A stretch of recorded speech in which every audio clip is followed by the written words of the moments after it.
I love it. Whole house. Yeah, so we don't miss, The comfy chairs, anybody sitting there? they don't.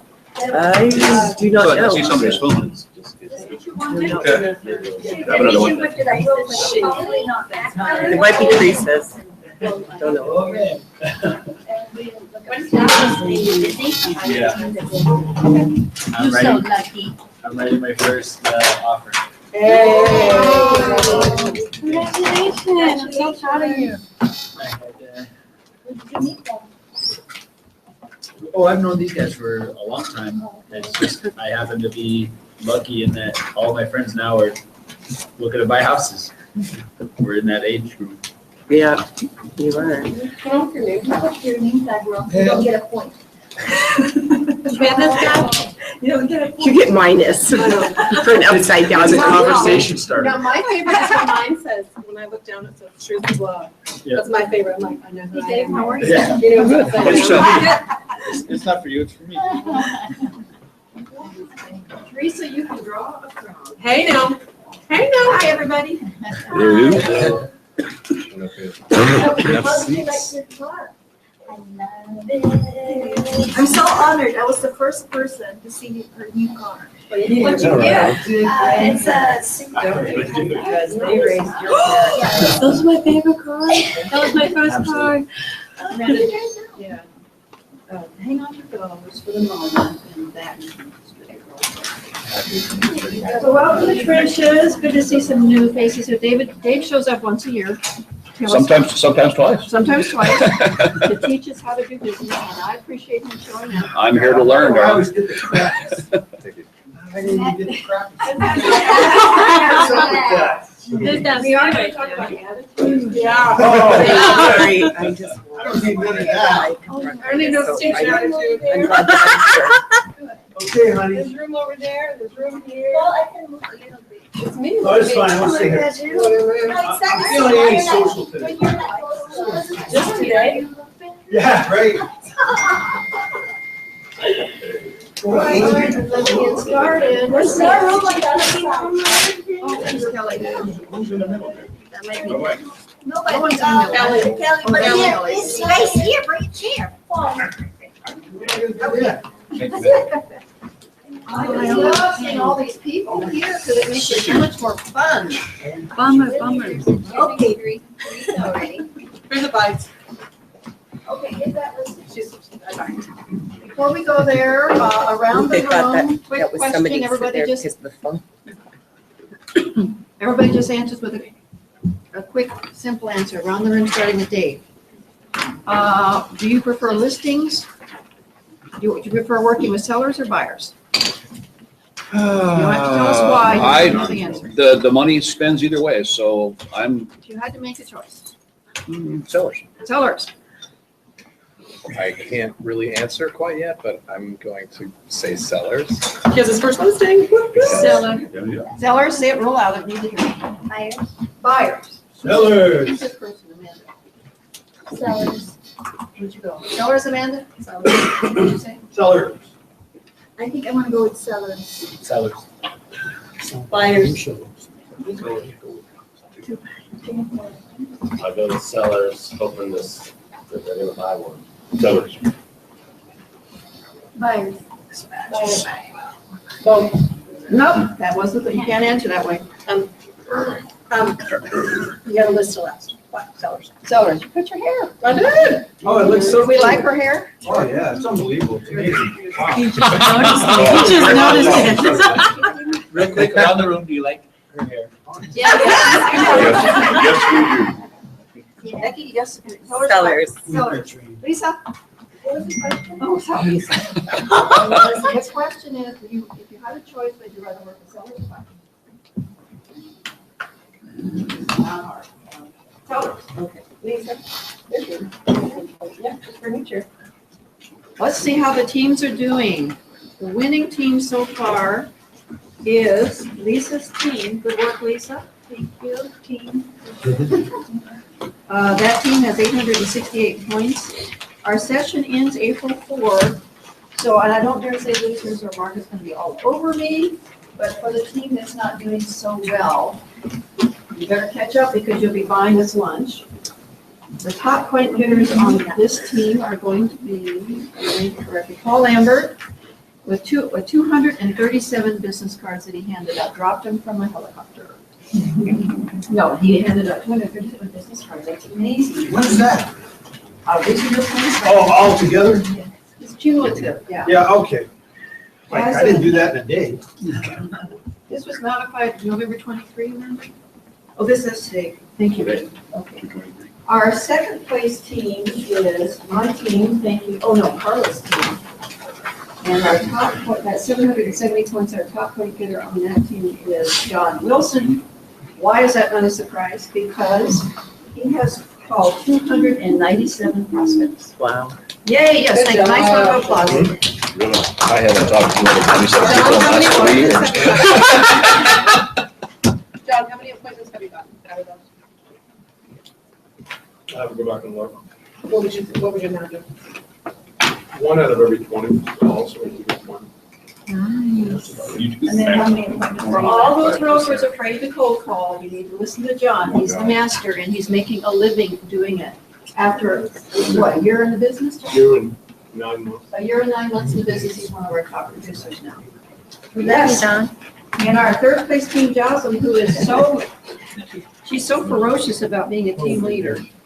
She needs to catch up, and she is the top point getter with 115 business cards. So we've got some time for other teams to catch up. Teresa agreed to join us today to help flesh out this conversation about listings and sales. So I did a whole presentation and forgot to print it. Let me think what I did with it. It's on my desktop. Print it and make it. So how many people do you have? 15, 18, okay. Yep, I'm sorry. Print it, 19, 20, 18. I can do it without it.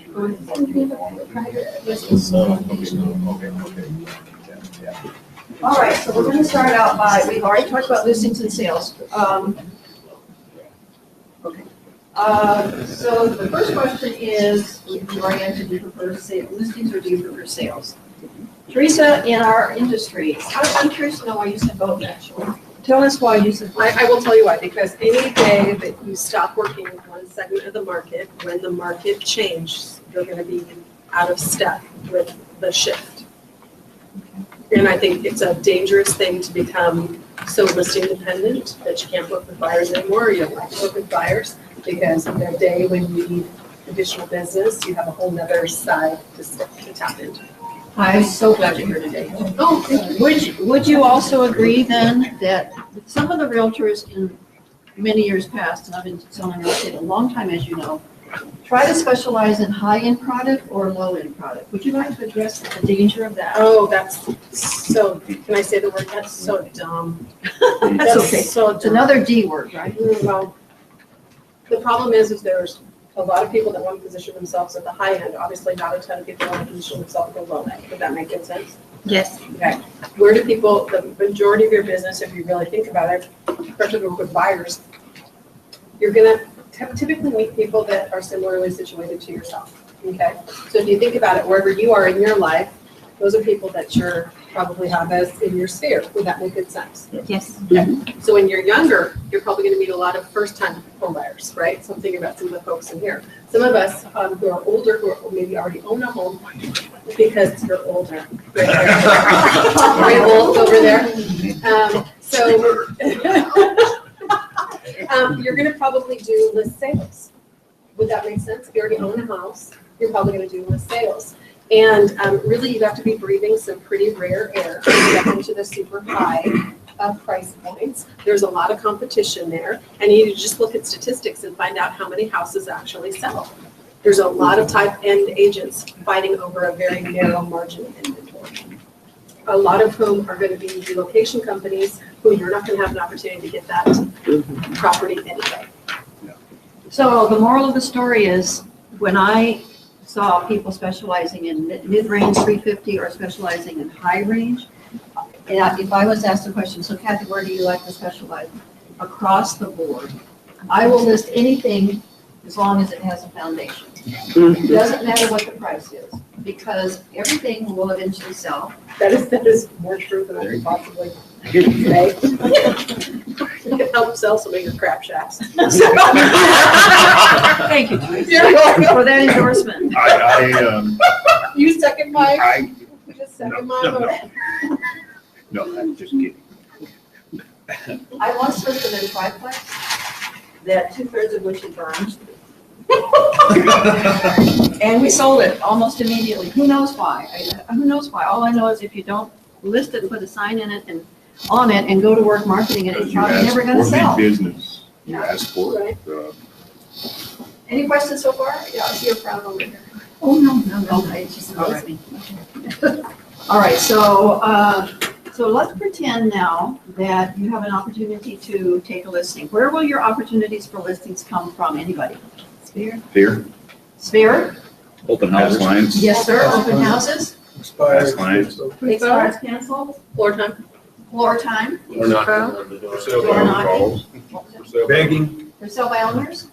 Expire, Begging works? Yeah, get this. Expires, you said that already. just listed, just so, What was that? just listed, just so. This girl multitasks all the time. Other agents. Okay, let's pretend that your listing opportunity comes from a floor call. So you're on floor and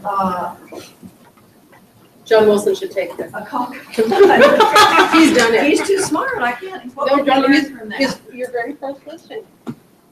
Very Okay, first. let's test John. Okay, I'm gonna be the caller. Oh, okay. Oh, he's good. Ring, ring. Hello, this is John. Hi, John. I was looking for Jack White Real Estate, John. Do you know who they are? We're Jack White Real Estate. Oh, How can I help you? John, well, I'm kind of thinking that maybe I want to sell my home, but I'm not sure. So I call Jack White. I see your signs everywhere. What's your name? Kathy Fernandez? Kathy Fernandez.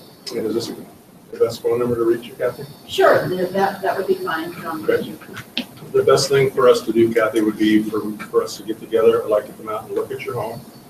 And help look at the condition of the home and then do a market analysis for you so we can establish a value and see if that value is acceptable for you. Oh, I already know what it's going to sell for, John. What do you think it's going to sell for? Okay, let's stop for a second. Isn't this awesome stuff? He got my name and he got my phone number immediately. When you're on floor, you get so nervous about how to handle the call and try to be helpful. But you really ask people who they are. He didn't give me one bit of information until he got my name and phone number, right? Okay. Number two, he already told me what he's gonna do for me. He's gonna give me a market analysis to establish the best price for the price. And I'm already pushing back and saying, well, I know what it's gonna sell for. And he challenges me. He's not afraid to ask questions. Okay, so pose that question again, please. What did I say? I said, well, I said, you're giving me a market, and I What do you, said, yeah, what do you think? your oh, home is well, gonna sell for? we're not gonna sell for less than 500,000, John. Well, Kathy, it's real important that we do a market analysis because the market analysis is going to dictate the price you can get for your home.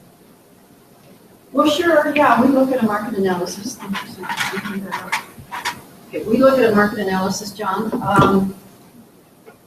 So when did you want to come look at the house? I could come by tonight at 7 o'clock or tomorrow afternoon at 4, which would be better for you.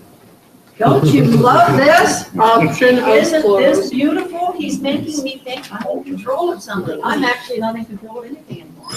John is taking control of everything.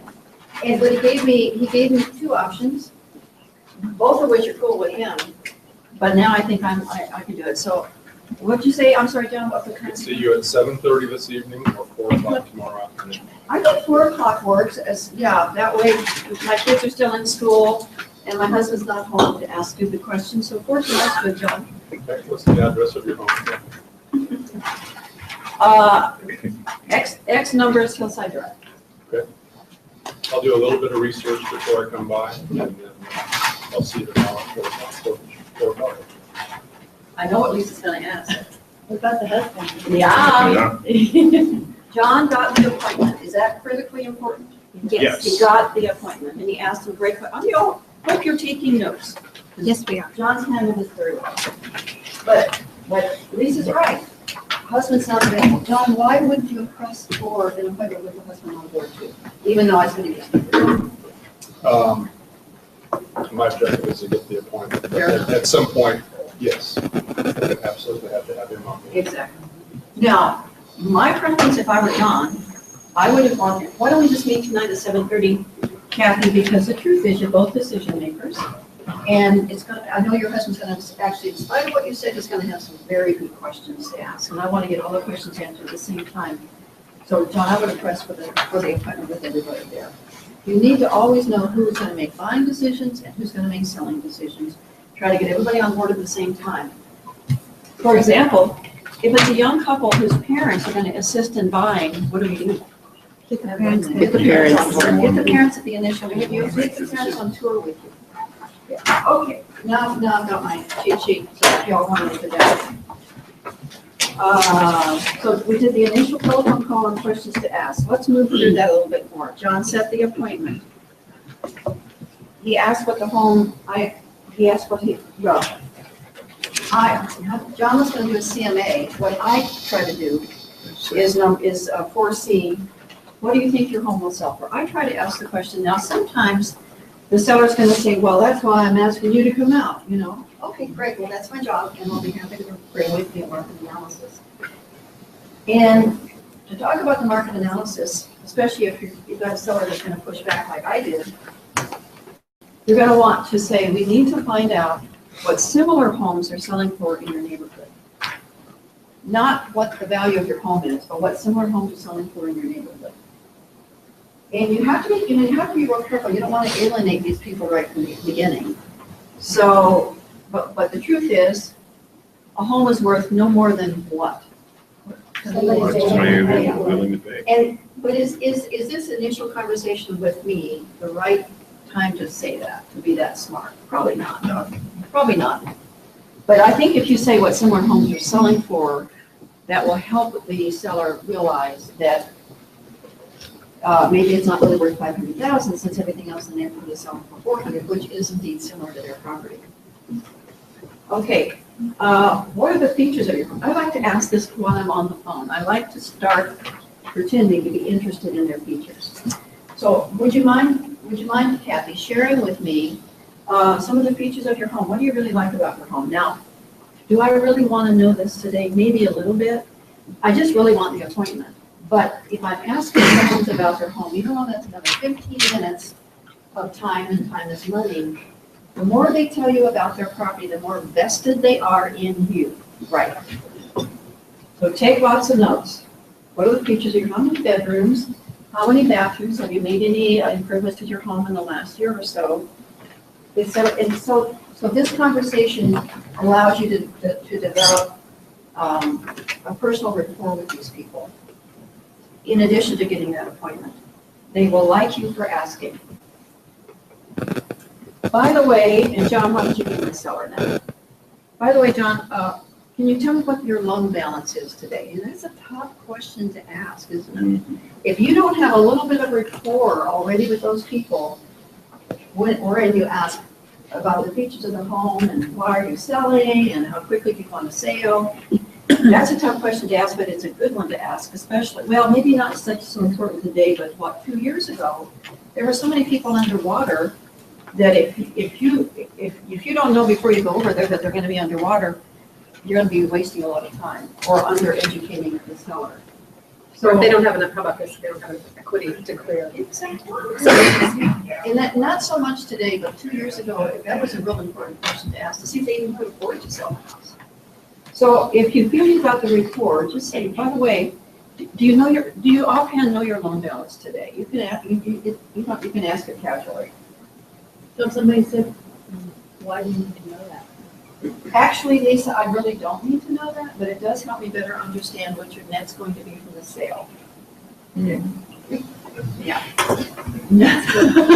Dodge bullets. Yeah.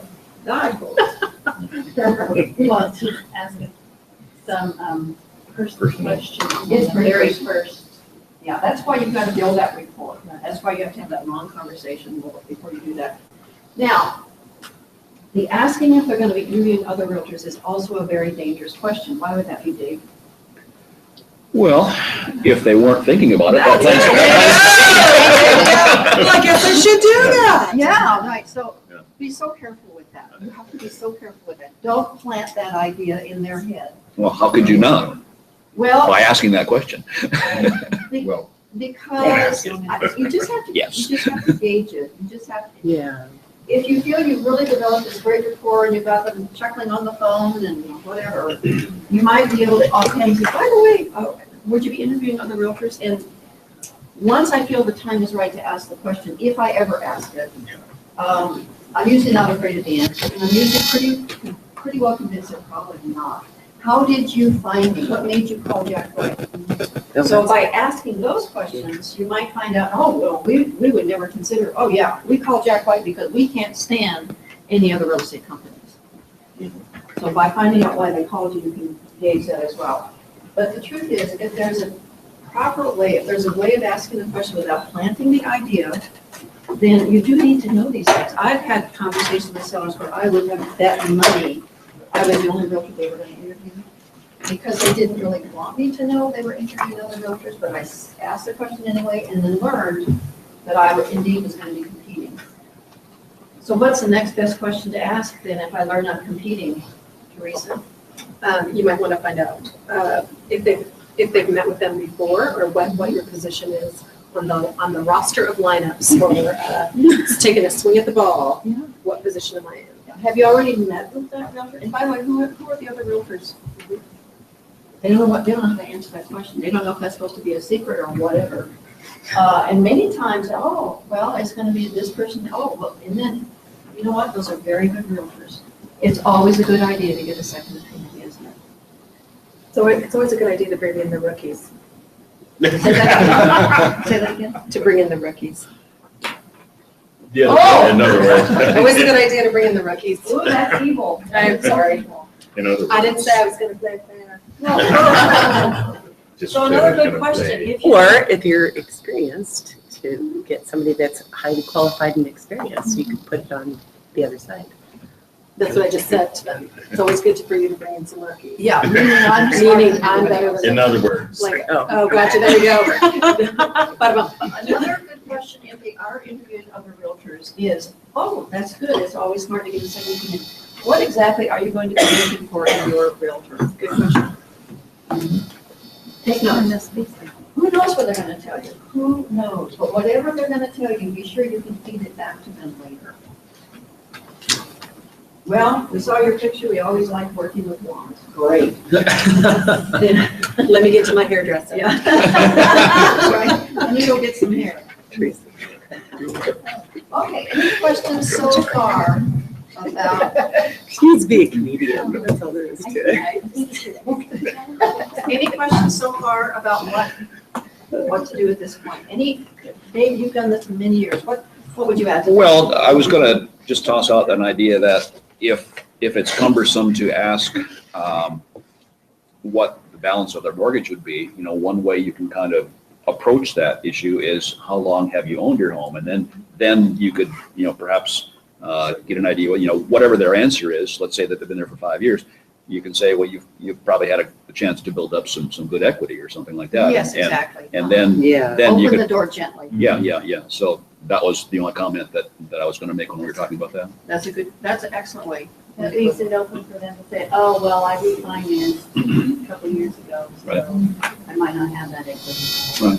But, then you could counter back with that, well, you've already made some financial gains with owning this property, so, In other words. you've already taken your profit and run with it. Right. Well, let's hope you have enough to clear the commission. I've got a question. At this point in the conversation, is it even prudent to be exploring if they're going to be buying afterwards? Or should we Absolutely. just bring a buyer's package? No, I think really that's an excellent question. One of the very first questions you're gonna ask is, what are you doing in the state? Are you going to be upgrading or, moving to a larger home or downsizing? Yeah, no, really, that's a great question. So that we can determine if these are sellers and buyers. Right? Right. Any other comments from experienced realtors that we have not talked about? Some of the questions that you're asking, you can actually do just, if you guys don't feel comfortable asking those things, you can do research and you can find some of these things out. So just to FYI you, and I can show you some stuff that I've pulled. First and foremost, you're gonna go on a listing appointment. If you have enough time, you can call the title apart company, and they will do a property profile for you, so you'll find out the last recorded documents, so you don't really need to ask them what their liens are or what their balances are, because you can do math and figure that out. Also, MLS has an AM table, so you can put in, you'll have all the information to know exactly, basically, you'll probably know their payoff better than they will. Also on, just if you look at the municipality of Anchorage, probably one of the most important fields to me is the deed date change. Deed date change. When you look at muni.org and you look up a property, it'll tell you the date the deed was last changed. Now, a deed can be changed for any number of reasons. It could be a name change, it can be a refi, it can be a second deed of trust, it can be a million different things, but it will give you an idea of the last time that deed was touched. Okay, and if it's 2016, that gives you like, oh, a clue. Okay.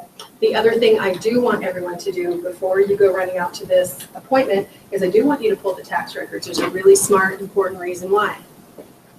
Yeah, it's right here. Good. There you go. Then G1. Start the search right away. Yeah. Don't zoom over anywhere to even more.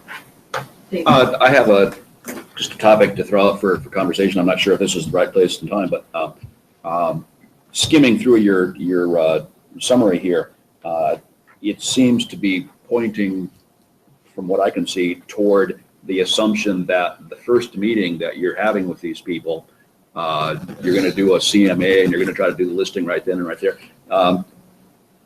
That, obviously can be done, but, unless it's just a cookie cutter house, sometimes it's hard to have an idea before you walk in and you see, what a proper listing price is going to be. Now,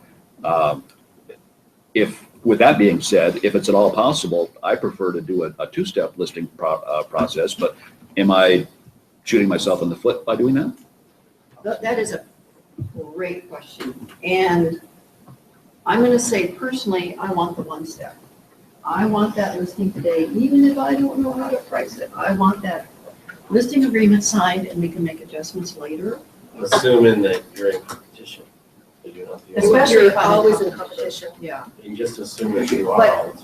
And I will say on higher end properties and prominence and those neighborhoods, the one step probably is a little on the dangerous side. I try to avoid walking in the door with a price in mind, because you don't know condition, you don't know this, you don't know that. But I do know if I don't have that listing tonight, I may never get the listing.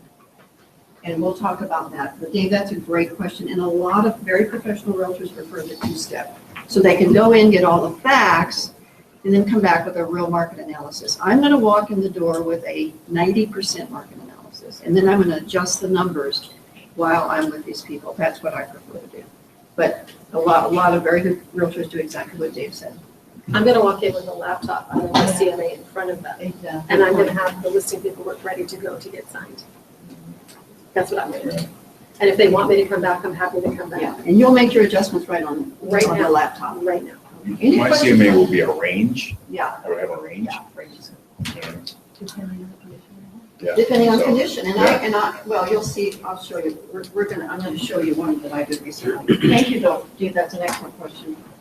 So you're gonna start your search right away. First of all, back to John for a minute, making your appointment.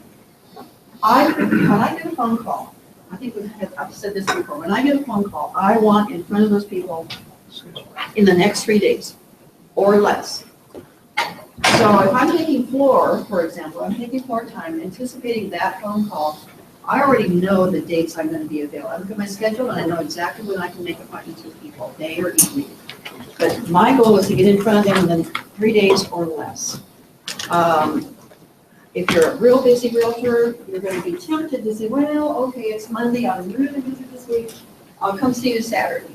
You know what? The house is going to be listed by Saturday by Kathy Fernando. So don't put it off. Is that where we're all supposed to say that? Yes, thank you. I'll give you a Give her I'll give you a cookie.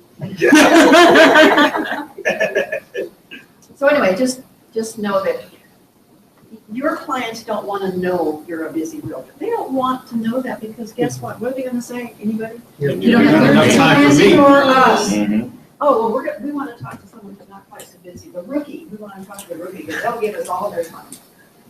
They'll clean the house floors, they'll do whatever, right? All right, so now start your research. You gotta be in that house within 3 days or less, start your research, pull the tax records. How many times, maybe not, but don't be surprised when you pull the tax records and the people you spoke with on the phone got all the information they lived there for 10 years are not the owners of record. I had that phone call like 3 days ago. I'm gonna sell this house, great, thank you for the phone call. Let me come see you and give you a market analysis and get your home on the market. And what's your name again, and whatever. And then I pulled the tax records, they're not even the owner. So how can that be? Teresa will know the answer. How does that work that they're not the owner of record, Teresa? Well, there could be a number of different scenarios that can get somebody in the property. First of all, they could be the girlfriend of the owner, they could be the boyfriend of the owner, they could be a child of the owner. The owner could have passed away, and they could be a potential heir. They could have bought the property under contract, so you know what that is? Yep, contract for deed. Yep, where they actually bought it without getting, without going through a formal loan process and having the deed changed on the property. There could be 10,000 different scenarios. It could also be just some loser asking you to come out and do some, just for kicks and giggles, to get a value on property. Could be the tenant that is thinking about buying. He doesn't want you to know what he's up to. So if he's not the owner of record, I'm going to call back, and I don't want to insult them because it may be a legitimate business. It may be a legitimate reason, but at some point I'm going to say, oh, I'm really puzzled. The owner of record is this, and this is who you are, and that's probably going to be a very good reason for that. And you just proceed. Most common would be remarriage. Right? Most common would be remarriage. Like there's a different name.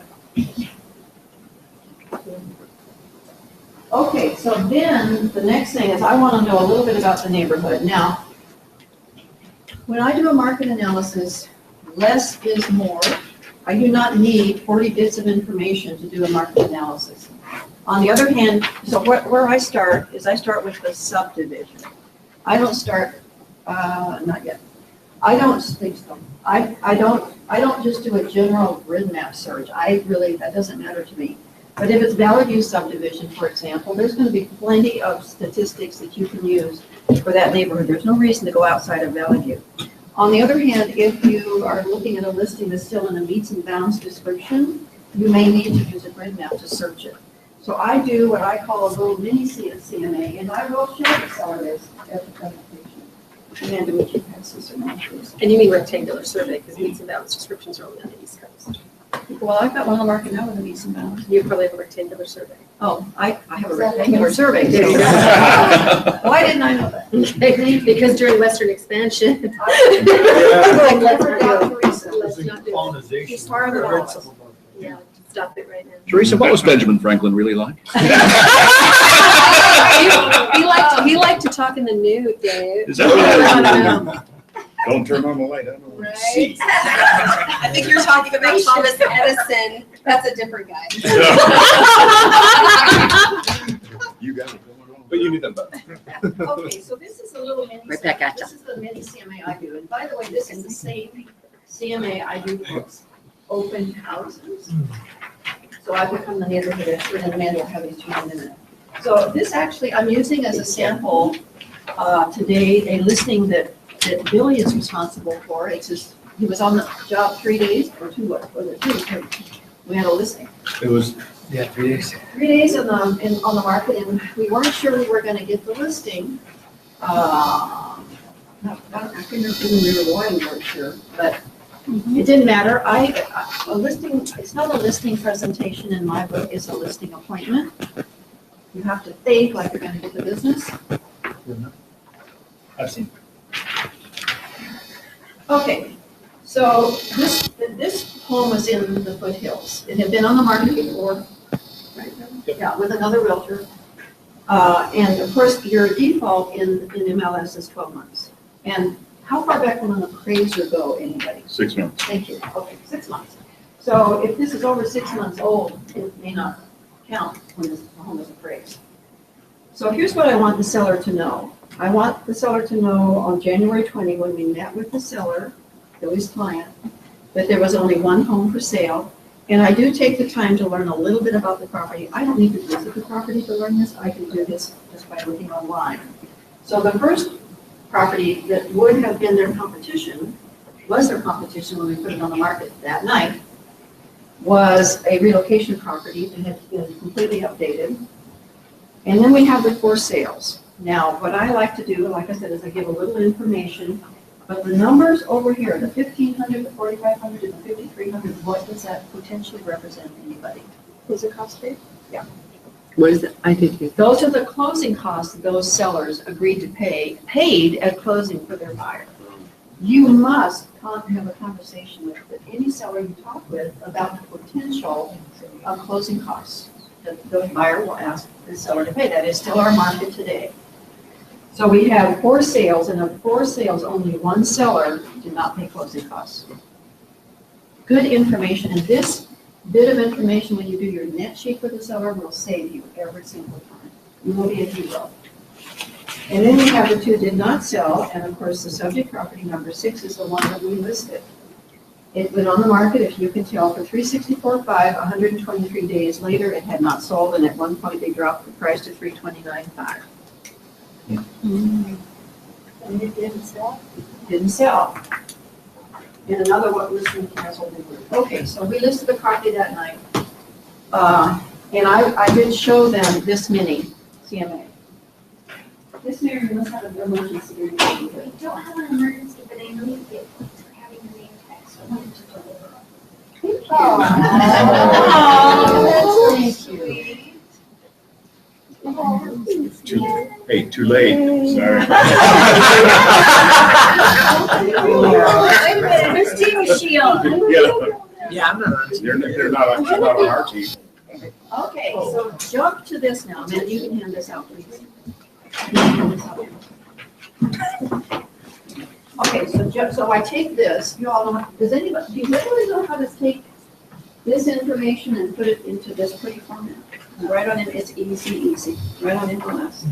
Just go to your CMA. It's a click of a button, right? It's basically just a button, fill in a few blanks, and you look super smart. And then I like to color code them. If it's the 3rd day of the month, I go to the 3rd color and the options. If it's the 5th day, I go to the 5th color. Come off it. Kathy, I'm sorry. Listen, where did you get that closing cost information? It's actually on the printout, on the listing, the The- private. Yeah, I wanted to- showing the lower Yeah. value. I've never seen it. Yeah, Really? it's right there. Closing costs. Okay, so this is the fleshed out version. Now, what I've done is I've discussed this with the sellers because it's easy to see and talk about. You've got a copy of it. And now we're going to jump to the fancy market analysis. And you can see that I left the recommended price blank. Are we out? Oh, I agree. Okay, that's already. So this is more eye candy. You can read it to the sellers. It's a lot of information. If your sellers are not numbers people, you try to want to bore them with this, okay? They don't care. If they like to sit in the kitchen and they're all holy and they have all kinds of food around, they are probably not numbers people. They are fuzzy, warm people, and they really care more about what you think about their home. But if they're tall and slender, they're probably bean counter type people. They love numbers, and they need justification for the price. So Dave, I don't fill in this recommended price, and then in the body of the CMA, I also don't fill it in. But I can make adjustments once I'm there, but they still have the data in front of them. And this just makes you look smart.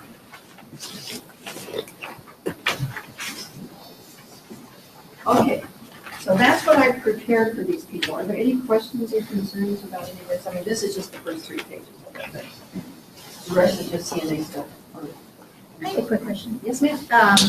How important is the price per square foot? I mean, are they really tuning into that or? If he's a bean counter, the answer is yes. Okay. If he's not, he doesn't care. But when you're analyzing the value of that home, and you want to give an intelligent marketing price range, as Wade said, never say it's gonna sell for X number of dollars. You don't know that. Give them a reasonable range. That per square foot price is very important as you analyze property.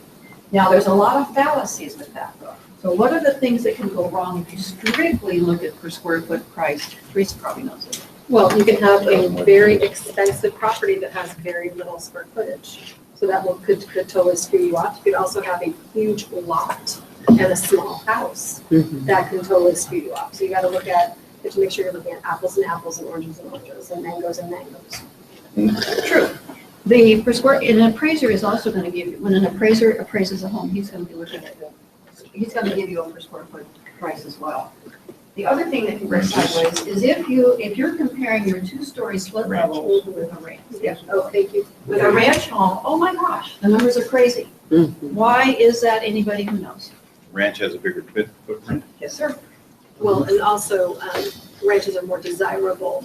If ranches were less desirable, they would sell for less per square foot, but they're the most desirable. And they're more expensive to build, as Willie is saying. You've got a larger, say a 2,000 square foot home, ranch home, has a 2,000 square foot footprint and a 2,000 square foot roof cover, right?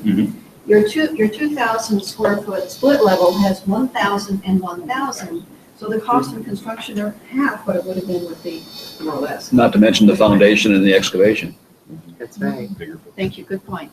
So you can't totally rely on the per square foot price. And if your home is a split level in a neighborhood of ranches, you're challenged. It's more challenging to come up with that. But you could do a don't discount CMA the with value. that. But don't let particular your seller say, well, that ranch house sold for $250 a square foot, so my split level should as well. It's just not gonna happen.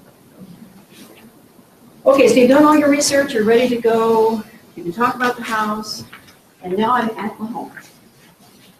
And the process I go through is, first of all, I want them to like me, and I want them to think I like the house. So we walk in the door, and I say, folks, thank you for letting us come visit with you. We'll pretend Billy's with him, he was. Thank you for letting us visit with you this evening. Before we get comfortable, I would like you to show us around your home. I'm going to take notes. Remember, I keep talking about take notes. We're going to take lots of notes. I want to learn all about the things that you love about your home. And by the way, when you bought this home, what made you want to make a buying decision on this property? And the reason I'm asking that question, John, is because the very reasons you bought the house was probably the very reasons your buyer is going to fall in love with this house as well. Now, the most amazing thing happened. We put this home on the market, Billy and I did, and in 6 days, the silly thing sold. And the appraisal came in at list price. It was just a miracle. And I was so nervous, it must have been Billy's charming Billy. I was so nervous about this home because I felt the reason it hadn't sold the first time is it has a giant hill in back. A giant hill, a sledding hill in the backyard. I mean, that to me was the reason it hadn't sold, because they had upgraded the home, it looked very nice, but what are you gonna do? You take the listing and do your best. It doesn't matter. Somebody bought it with kids and they love sledding hills, so we're in good shape. So before we even get comfortable, I'll say, look, I put my things down, and I prefer to meet with people in the kitchen. I don't want to get caught on someone's couch with a skirt on, trying to take notes and do listing paperwork, so I want to sit in the kitchen. I want to sit. I hate when that happens. Only on Friday. So I want to be in their kitchen, but I don't want to sit down and have a chit chat. Now, that's me. If you want to sit down and visit with them and learn all about their kids, go for it. I'm really there for business. Billy's laughing because unfortunately that's. So we toured the house, took voluminous notes, and Mrs. Stellar was just a chatty Cathy. Oh my gosh. She doesn't know me from Adam. She only knows Billy through her son. My father is, right, I went to school with her son, and my father is friends with her husband. But she and Kathy are best friends. They're best friends. I know the dates of all the children. I know that she wants to sign closing documents on her daughter's birthday. Oh my God. I've seen pictures of the kids and the dogs. And that is so not me. And it was painful. Too much. We called her today to give her an update on the That's I said, been late. Was there steam? Yeah, I said, Billy, it's a good thing there wasn't a gun in the car. I would have shot myself. This is why we recommend that you do not be armed. No sharp instruments. I tell a story. Billy has no problem with that, right? So we walk through the house. Yeah, I never get your home, but if you want to sit down and visit, that makes sense. Take lots of notes, walk through the house, and then I say to them, we're gonna do a couple more things. I want to walk you through a seller's kit, so you know how we sell homes. I want you to ask lots of good questions, and then we want to present you with a market analysis concerning your home that we worked on, okay? So far, so good, people? And by the way, if you've been in business as long as Dave, let's see, I bring up more eye candy. By the way, Mrs. Seller, I want you to know that we had a really good year last year, and it's right here, people. This is what you get off your MLS. Remember, we talked about this? This is your stats. And we had a very good year last year. We did 41 sales, and we were selling 3.42 homes a month. Our volume was actually ended up being 12 million plus. But they get to see this. We said, and for a bean counter, they're all over this. And then inside, we have pictures of all of the houses we sold. Pictures alphabetized, and we take it with us as ID. If you're brand new on the market, this will work for you, right? But guess what you could do? Houses. The resume's good. Other houses in sale area. You could bring Jack White stats. You don't need to print 3,000 listings, but you can bring Jack White stats. Jack White is one of the top 3 real estate companies in the city. And I brought this information about the homes that Jack White has sold. And we're confident we can get your home sold as well. So bring something for them to see, especially if they like stats. And then I say, and let me walk you through our seller's kit. In our seller's kit, we have the information about the team, meet the team, et cetera, et cetera, et cetera. And John, Mr. Seller, we believe in aggressive marketing of your property. We're going to be spending money in print advertising. Now, I'm not saying that all of you should do that. If you don't have that kind of money set aside, don't lose any sleep over it. But once you start making money, set aside money for marketing. This could make the difference between you being selected as the list realtor versus the rookies. Yeah. Also, Mr. and Mrs. Seller, we're going to ask you to authorize the Alaska Real Estate Commission Consumer Council today. Before we actually assist you and give you any information about the market, we're going to need you to sign this document. Anybody having trouble getting this signed? No. Good. No? Good for you. Good for you. And the rest of the Mr. and Mrs. Seller, and this you can get right in your packages in the production rooms. And this is a seller checklist. Remember, we're word brokers, and how we say things matters. You don't want to say you need to do these things to make your home saleable. Don't insult them. Be smarter than that. You might want to look at someone, Mr. and Mrs. Seller, to help make your home even more saleable. Kathy, you want to do an upgrade on your seller's home list? This is the exact same thing, only with some graphics. Oh, this on is it. so much prettier. Where'd you get that? Did you do it? It's just for you. And you know what else you can do? You can put Kathy J. Fernandez on there. And if you don't care for that graphic, you can swap it out for something that you like that looks more like you. Thank you for the sweet. Thank you. I appreciate that. Mine is pretty archaic. Can we get, Can everyone here get one of those? Yes, you can. Graphics, right? Okay, and the other thing, and actually I don't even like this form. But I'm gonna show it to you. I just don't like it. This is an insult in my view, but what it says is the top 5 mistakes the sellers make and how to avoid them. I just really don't like that approach. This should be something along the lines of ways to make your homes, ways to be successful selling your home. But this is in the forms program. If you want to redo it and make it sound nicer, I recommend it. I can't let you guys have this. There you go. You can just pass that around or grab it if you want it. And the other thing, remember, we're bringing information to these people. We're trying to be useful, things they can't do for themselves. These are the utility companies to call. Just before Mr. and Mrs. Seller, we go to closing and we know the date the sale is going to record. We're going to want you to transfer the utilities from your name to the buyer's name. We never want you to shut down. Transfer the utilities. And they will never remember you said that. They'll shut them off. So Anyway, just you might find yourself reminding them of this during the process. Pass that around too. This is all in the.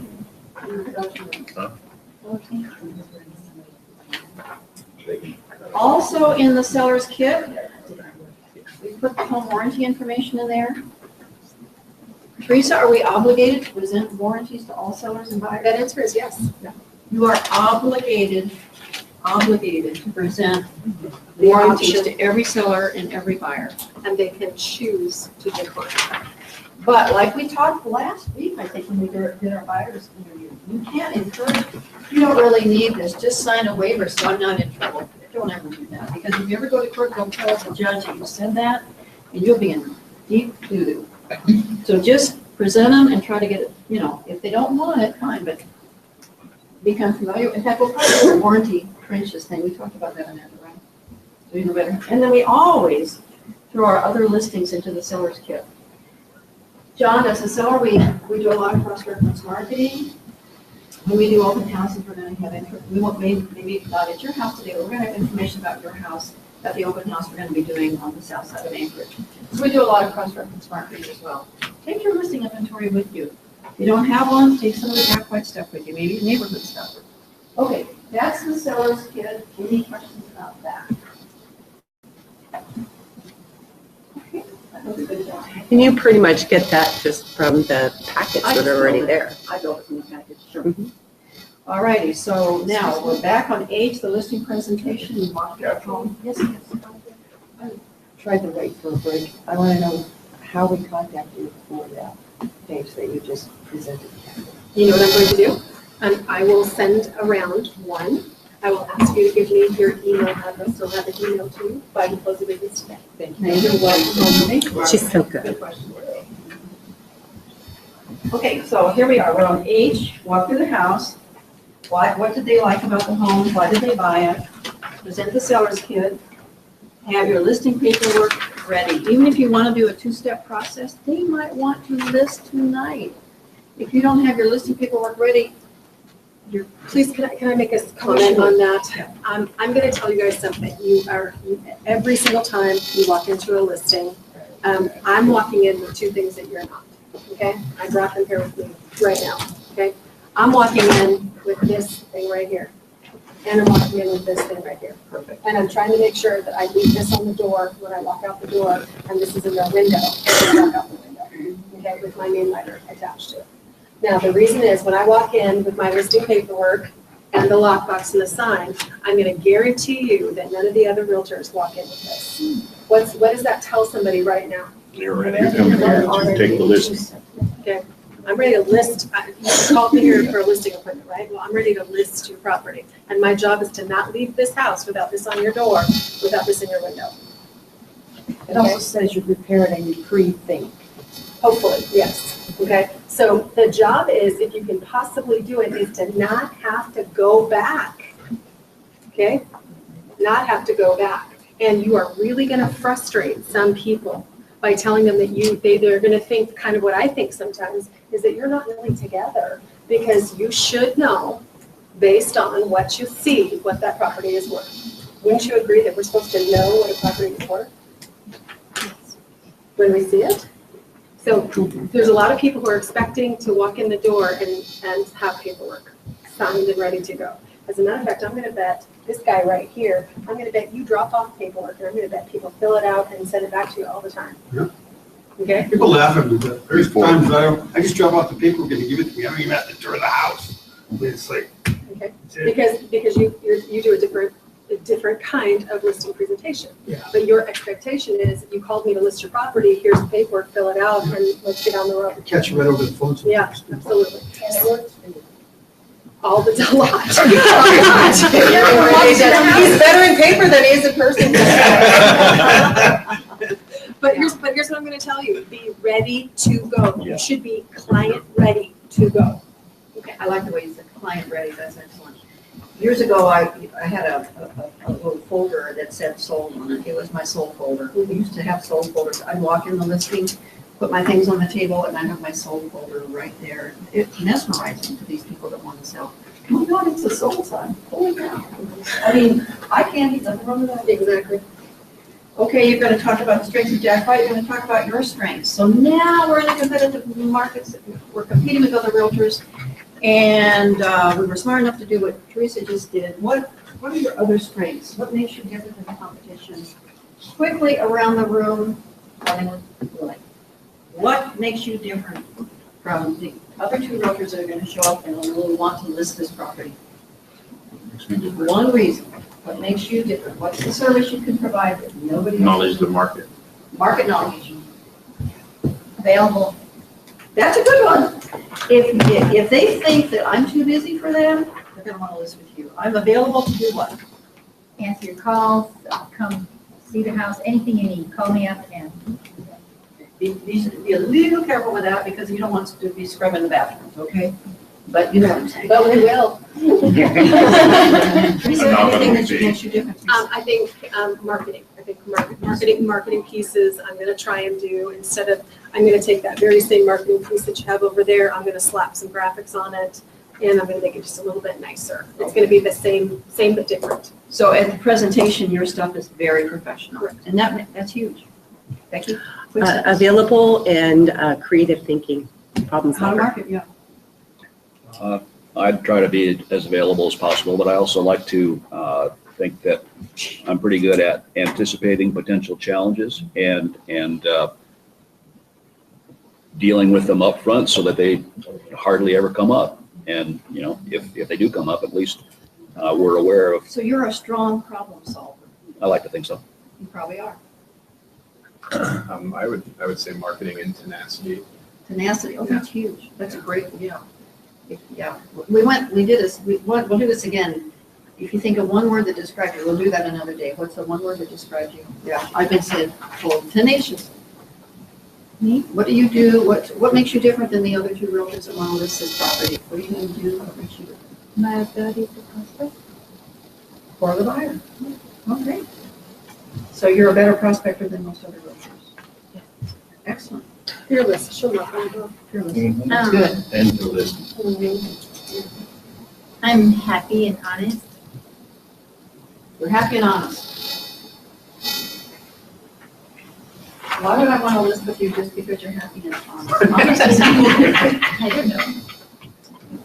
I was trying to say something different. I know. This is a challenge. It's hard to be different than 1,200 other realtors. We all have the same tools, the same.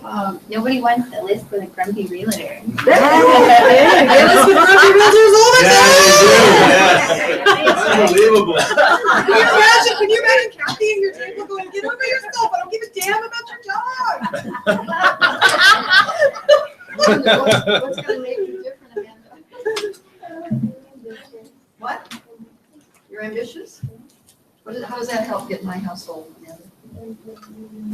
I can't hear you, Amanda.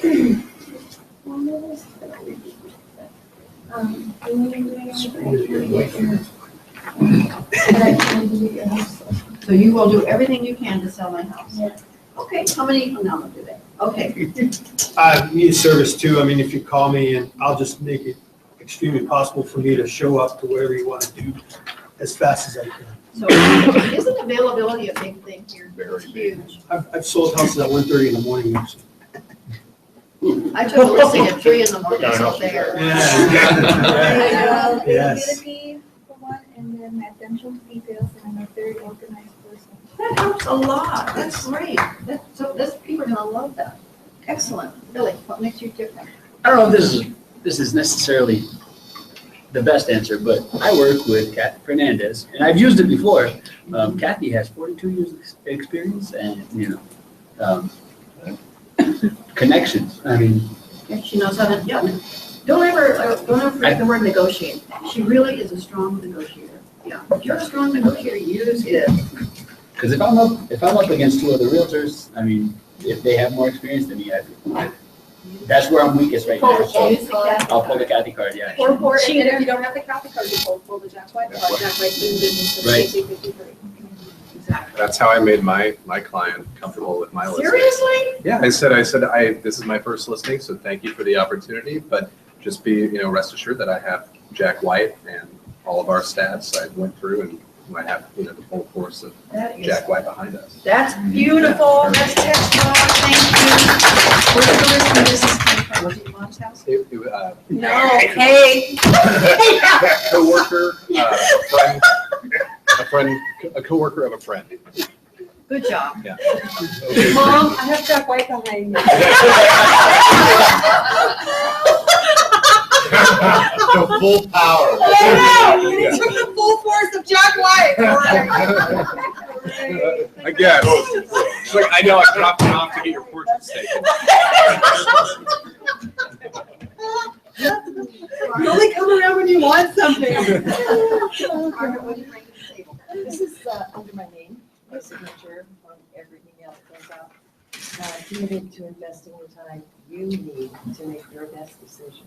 There you go. Nice. I love that. Copyrighted. Oh, okay, no problem. I'd say I was available gonna use that. and organized.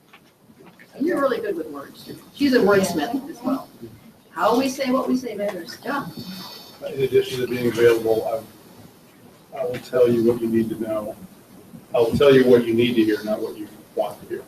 That's great. I'll be honest. How long is that? I'm not afraid to tell you what we need to hear. How long has that taken you to be willing to do that? It took over a year. It took over a year. How come? Tell Because everyone. I wanted listings. Right. And I was willing to do and say anything to get the listing. And now, that resulted in overpricing listings, and those just come back and bite you. did you do that? That's a great story. That's a great story, John. Yeah. I think it means that a lot of people never figure that But see, that's John though, that's you, your core, is no matter what. He has this smooth voice. It takes guts to be great. That's Yeah. great. That's a great thing to do. The risk of losing this is that the business he ends up with is quality business. What would make you special and different? Oh, I've been telling people that open houses, it says, I'm not supposed to tell you this, but I'm brand new, but you'll get all my time, the availability, and problem solving, putting the client at ease, even when I don't know the answer, that you're going to find out. Margaret. A bit of a wordsmith myself. Instead of, I'm not supposed to tell you this, I might say something on the order of, some people wouldn't tell you this. Oh, that's good. Yes, That's good, Margaret. I like that. I like that a lot better. Okay, second page. And we will just about done here. Here's the bottom line. Don't leave the home without asking them to let you prepare all the lists of paperwork while you're there. Don't walk out without asking for the order, please. Please, if you've ever done that, don't ever let me know. Don't ever let me know you walked out without asking for the order. Don't tell Teresa either. I'll fire you. Okay, order for, so you say, so let me get started tonight. Let's go ahead and do some of the listing paperwork so I can start my marketing campaign tomorrow. Let's put the word campaign. Isn't that a great word? And here's what I'm gonna do, Mr. and Mrs. So we're gonna order professional photographs. We're gonna order up the sign. We're gonna request it from your title and property profile. And when can we do the first open house? Congratulations, you just listed the property, and then you can date. Thank you, Teresa. Teresa, anything to add to this? Only a couple other things that I might say. For anybody who's interested, I didn't know how many folks were gonna show up today, but I pulled some scripts available, because a lot of people would like scripts, okay? So I've got a whole bunch of stuff like that. I also, to kind of toggle on, Kathy, if you don't have a beautiful marketing campaign like Kathy has, because you're just not there yet, use all of the power and all of the strength of the multiple listing service to help you. One of the things I would tell you are super smart is there's all these stats that we have, and they come out once a month, typically, I want to say on I looked at that on the 8th of the month, but this month they came out on the 15th. That's really interesting. But there's one really, really powerful thing they have. It's what does a home in Anchorage cost today? And I print these out in color. I have them at every single open house, and I have them for every single seller. Okay, because normally their home literally looks exactly like this, or it looks just a little bit different than this. That comes from MLS? Yes, ma'am. What's it called? It's called What Does a Home Cost Statistics. in Anchorage State? It's in the statistics. Okay. I'm happy to share with you where I get all of these. I'm happy to share with you all these statistics. I literally pull these once a month, okay? And the reason why it says, so basically it helps a seller very visually, and you guys, these are randomized photos, and one of your listings someday may show up in one of these photos. It's kind of interesting. That is so cool. But it, oh yeah, there's a couple favorite pieces I have in the MLS. This is a favorite piece because what it really does is people are very visual. Okay, and if I can see that my house, my house is between this one and this one. Oh, well then guess what? That means your house is between here and here, or my house is way bigger than any of this. Okay, then your property is going to be priced at a different price point.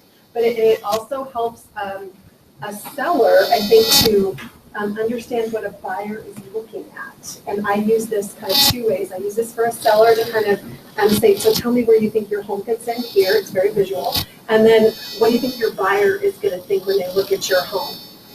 Okay, because that's a way for me to ask a question where I'm not sitting there saying, oh, your house doesn't look as nice as this. Yeah, sometimes I'll say, if you were a buyer, now that you've looked at the market analysis, if you were a buyer, what would you pay for your home today? Because that's what buyers are going to do. Exactly. Yeah. The other thing that we didn't have an opportunity to hit on, and I think is probably the biggest bang you have, is the seller's net sheet. And Flex has a seller's net sheet built into it, and it comes with, it'll calculate everything for you. No way.